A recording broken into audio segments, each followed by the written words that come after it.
আপনারা কি জানেন এই যে এই গাছটা দেখতে পাচ্ছেন, এই গাছটা দিয়ে কি করে?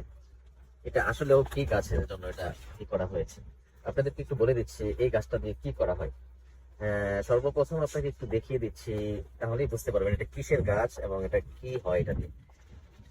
অবশ্যই পাতাটা দেখেই বুঝে গিয়েছেন যে এই পাতাটা দিয়ে কি করা হয়।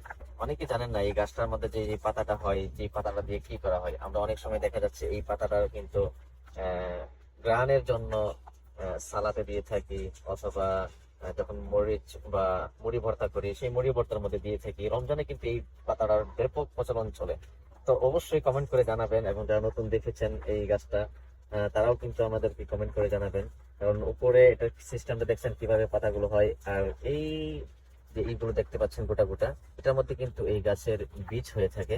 এই বীজের মধ্যে যখন শুকিয়ে এরকম শুকিয়ে যায়, শুকিয়ে যাওয়ার পর আপনার এখান থেকে বীজ পড়ে, বীজ পড়ে আবার নতুন নতুন গাছ তৈরি হয়।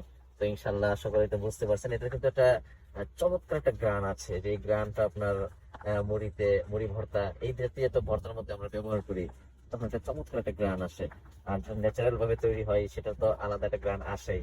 ইনশাল্লাহ দেখতে পাচ্ছেন এটা কিন্তু ছোট্ট একটা বাগান, একটা এর মধ্যে এখানে অনেক পাতা হয়েছে। এই দেখেন গোড়ার মধ্যে পাতা আমরা খেয়ে থাকি সবসময়। এই যে এই পাতাটা, এই পাতাটা আমরা খেয়ে থাকি। বাকি আপনার উপরে যে পাতাগুলো আছে এই পাতাগুলো কিন্তু আমরা ব্যবহার করি না। এই পাতাগুলো আমরা এই স্বাভাবিক গাছের উপরে থাকে। অনেকে কিন্তু আমরা জানতাম না যে এই পাতা কোথায় ধরে বা কিভাবে হয়। আজকে অবশ্যই বুঝে গিয়েছেন, এই পাতাটা নিচে ধরে আর উপর হচ্ছে এর শাখা প্রশাখা গুলো থাকে।